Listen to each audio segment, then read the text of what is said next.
everyone, and welcome to Season 2 of Managing Manhattan. We're here today live at Inman Connect, and we have a great episode for you today.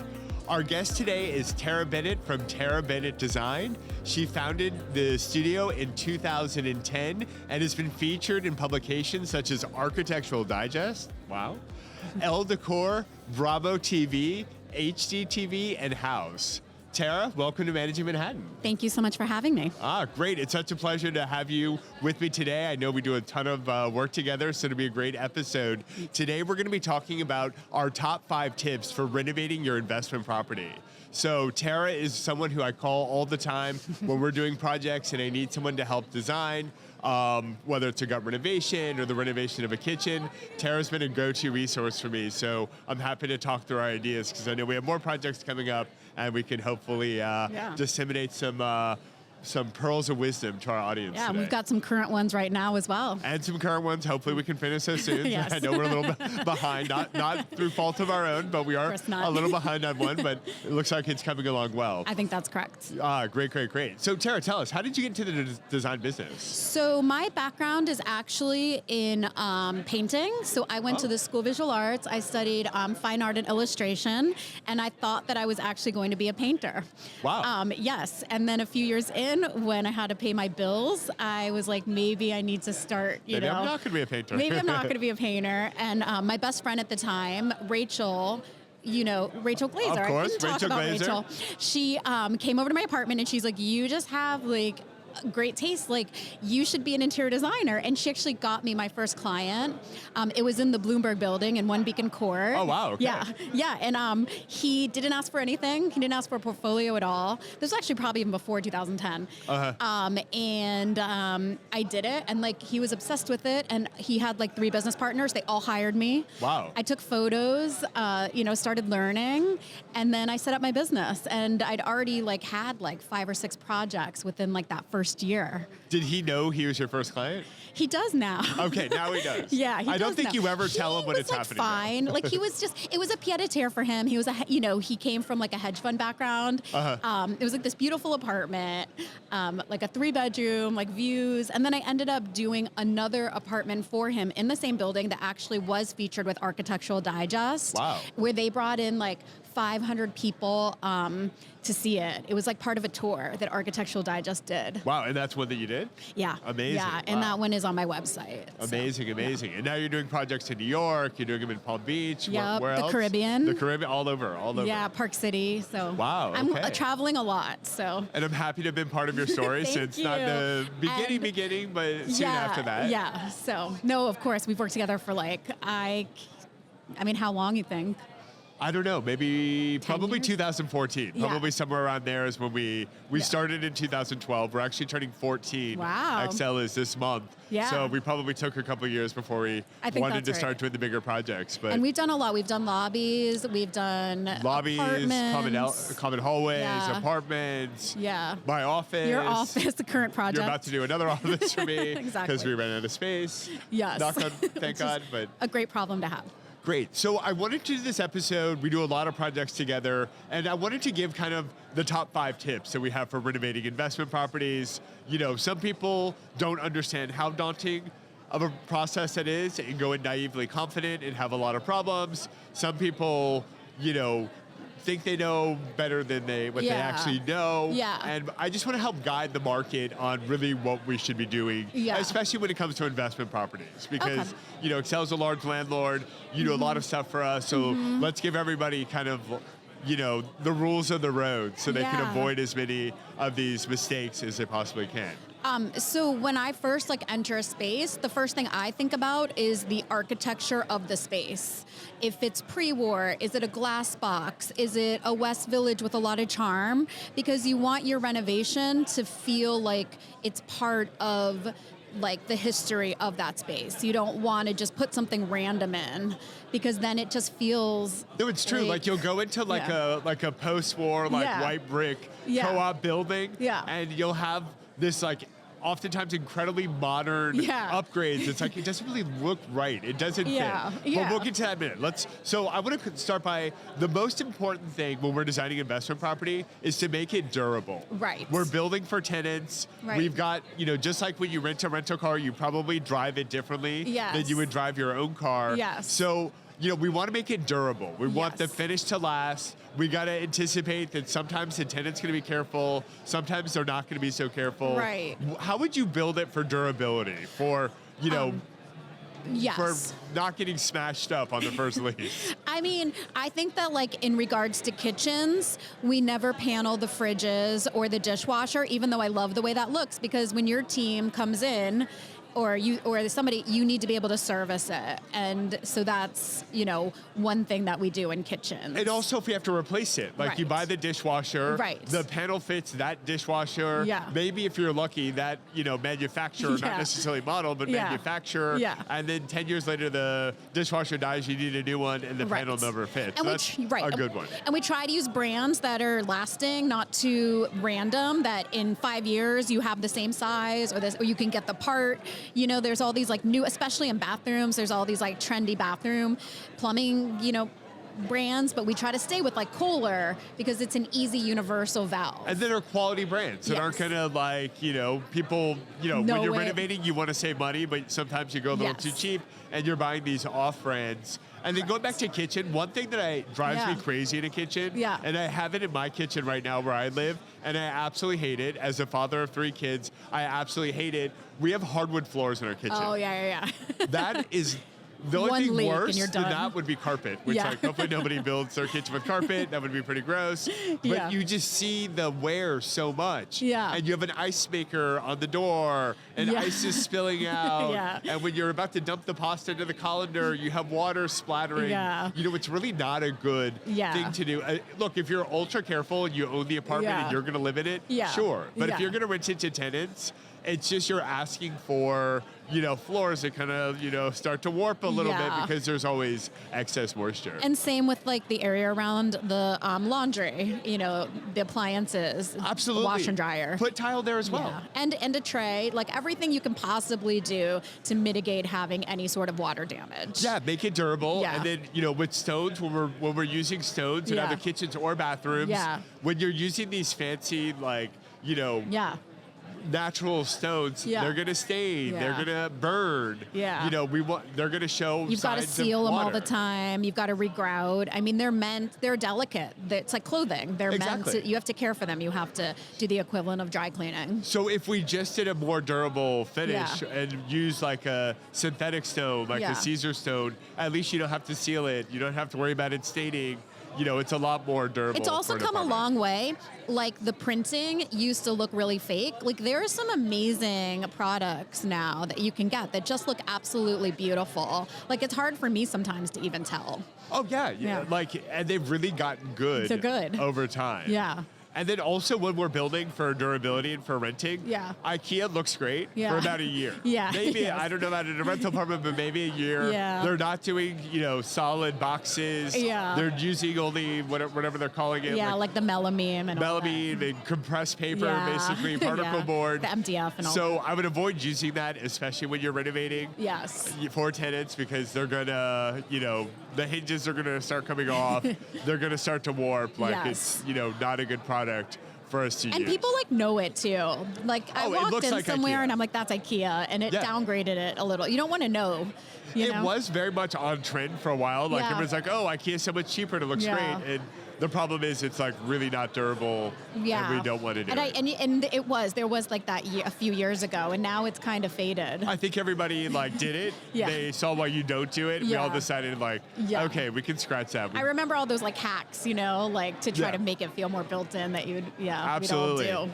So our second tip would be avoiding customizations and high-tech features in the apartment. So you mean try to use Sonos, which is not ingrained into the walls? Correct. Or even for an investor, no Sonos at all. But when you're building with custom products, like a custom vanity, custom paneling on the appliances, it comes with long lead times. It's expensive. And then we have to think about okay, what happens in 5 years when this breaks? Right. You know, this mirror is custom, inevitably Yes. the custom mirror is gonna break. Right. It happens every time.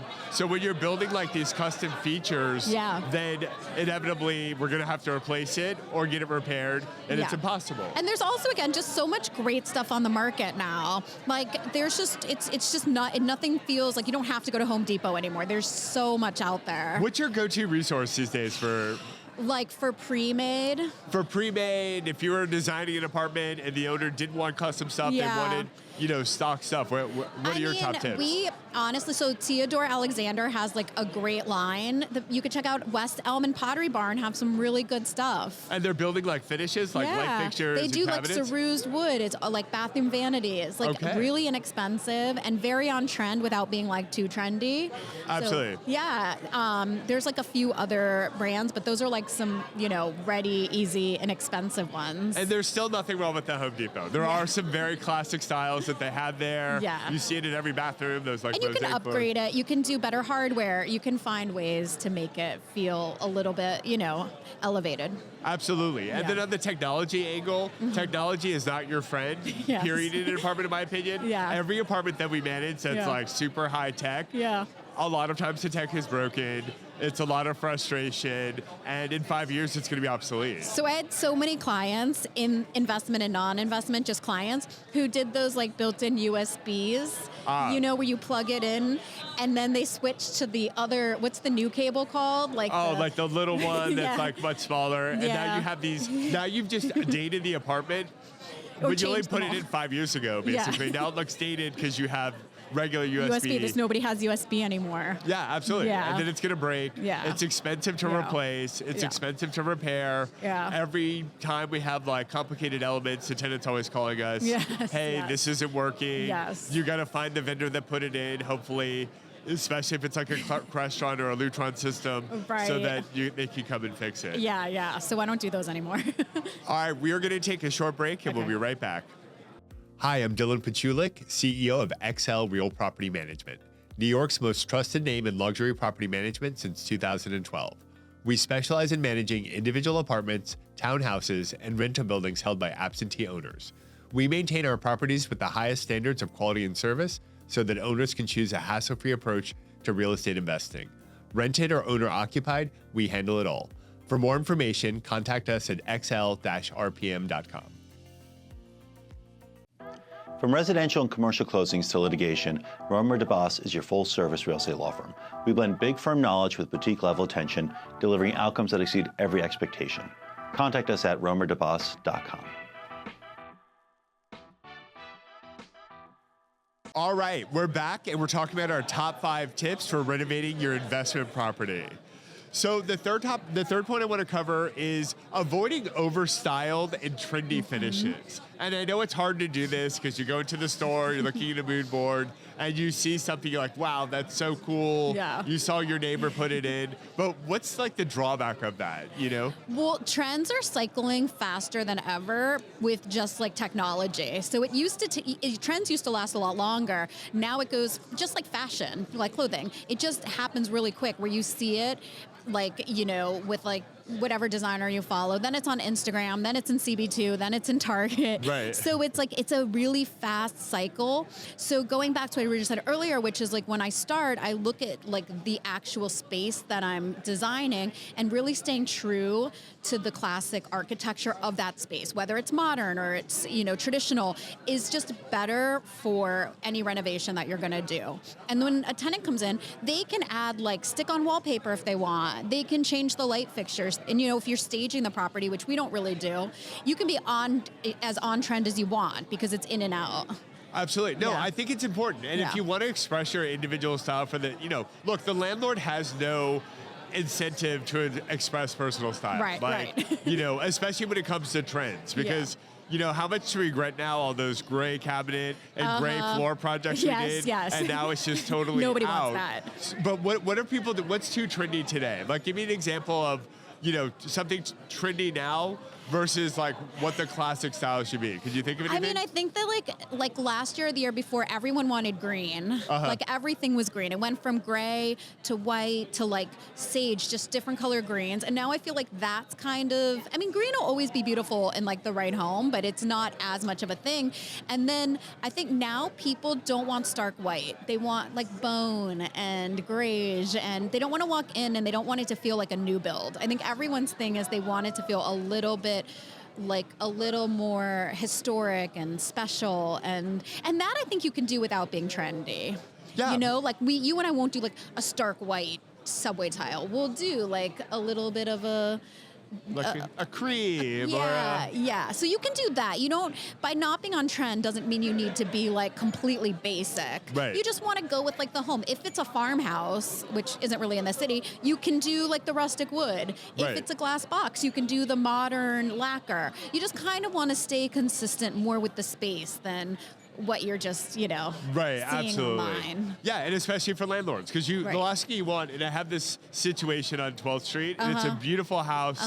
It's an old school, like Greenwich Village townhouse. Yeah. And you go in, and there's a bright orange kitchen. Okay. And for That's somebody funny. who's spending, you know, Yeah. $50,000 a month, or whatever Yeah. the rent is over there, like sometimes it can be polarizing. So if you're building Yeah. for tenants, you don't want it polarizing. Tenant Right. can come in and easily style it how they want, you know, Yeah. through their furniture, through decor. Right. It doesn't necessarily need to reflect It's in the probably renovation. better to reflect like whatever the apartment or house has going for it. If it has amazing light, you probably want to focus on that and making sure everything is light. If it's like interesting paneling, you probably want to focus on like making sure that's all in good condition, you know, because then people will come in and they'll be drawn to those features. Absolutely. Yeah. No, I totally get that. And, you know, let them Yeah. do that. Focus on what the apartment has and not, you know. Yeah, because they're all looking for something. Oh, we've got so. this like fancy Moroccan tile that might have been in 10 years ago, and that was a trend. Remember, everybody had like wild Yes, floors, and then I it do. kind I of do. fades. It kind of fades. Yes. So, when you're doing an investment property, where should the money really be spent? I mean, really, they say focus on kitchens and bathrooms. When you're doing it, you know, people want a nice kitchen, they want a nice bathroom. Yeah. What would you do in those spaces? Like, what's kind of on trend, and how should we be designing there? So I think that people are cooking more, especially in the city, than they ever did. I think like eating out is more expensive. I think there's this whole wellness trend where people... And those Postmates delivery fees, by the way, Exactly. not to change topic, Yeah. but I was a big Postmates fan. I tried to order something Yeah. like probably gross that I shouldn't eat, but like whatever. I wanna and know then now. a $19 delivery fee. Oh my God, that's insane. And so you have to cook now. Yeah, you have to. And it's funny you like mentioned that trend because I'm Yeah. even noticing it. Like, no, you have to eat at home. Like I bought a Vitamix. Yeah. Yeah. So I think you do want to now focus on that, like storage and a larger fridge and just, you know, really just what people are looking for, which is trying to focus on more storage, larger fridge, cooking, good ventilation, you know, all the durability. So really making the kitchen feel like spacious and large. And then I think for bathrooms, you know, like upkeep, like I don't think people want like little grout, like, you know, try to do like large scale tiles if it fits the space, so there's less upkeep there. Tight grout lines, clean spa-like, you know, Absolutely.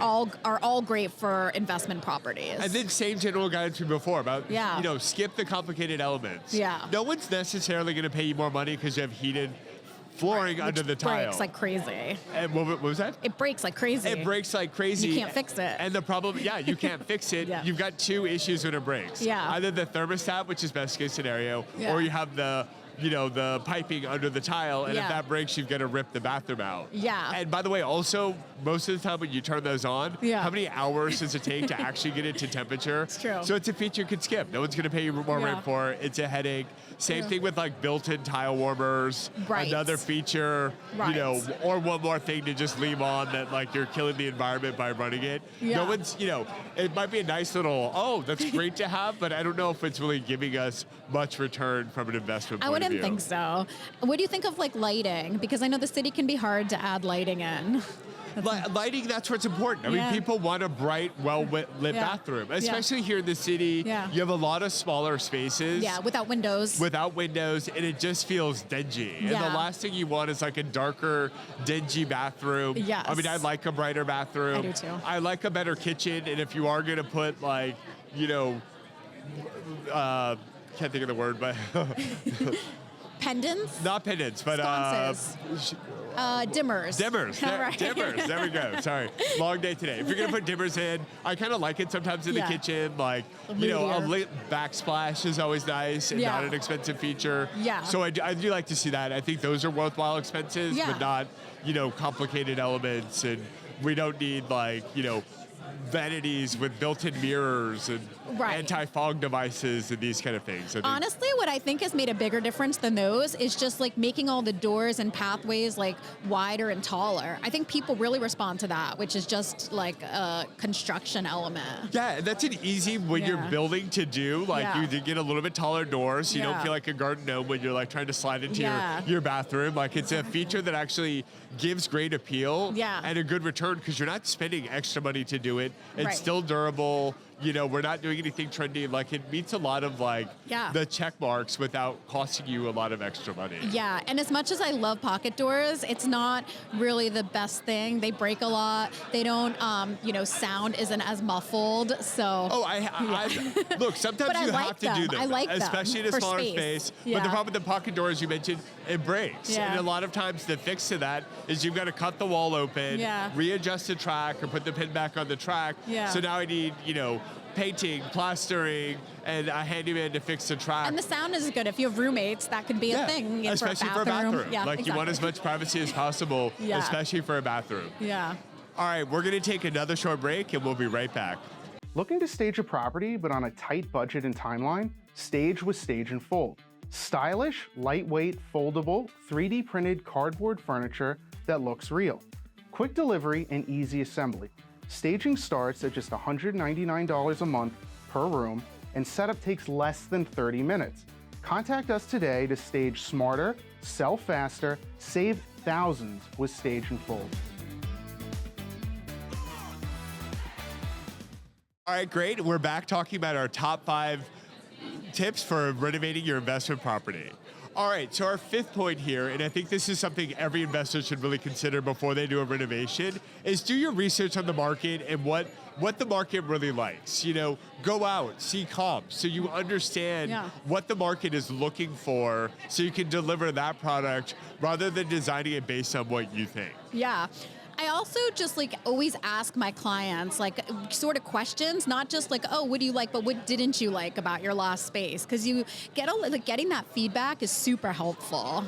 Oh, I think it's definitely helpful because just like personal. And oftentimes you're more focused on what you didn't like. You know, a lot of people are a little more pessimistic and glass half empty kind of people. So it'll help you not create the same mistakes that you made previously or that you know, just kind of inherited from whatever space you bought. So I think that's highly important. And just really understanding like what are colors that people use in a classic way here in New York City, but also if you're in Boston or if you're in LA or you're in Palm Beach. Obviously, different markets demand different aesthetics. Yeah, you know? and I try to, even though we talked about like trends for rental properties not being like the best idea, but you do want to like know everything that's going on. You don't want your client knowing more than you do. Right. So you've got to know like every trend and kind of make a decision about like which ones will wear well. Like you can do you can do something. You just want to go all in trendy. Oh, you don't want to go all in trendy, but you can like hint at it. Yeah, and something that'll like wear for a little longer term than something that like, you know, some bright green. I know we just did this green kitchen, you know, and maybe it looks nice now, but it might not follow the trend later. But maybe there's like Pendants. a different shade of green that will, you know, wear better for the longer term. That's a little more classic. Yeah. Or you can change the hardware. You know, you put some fun hardware. You put a couple pendants in the kitchen. You don't, you know, those things you can change pretty easily with time. Absolutely, absolutely.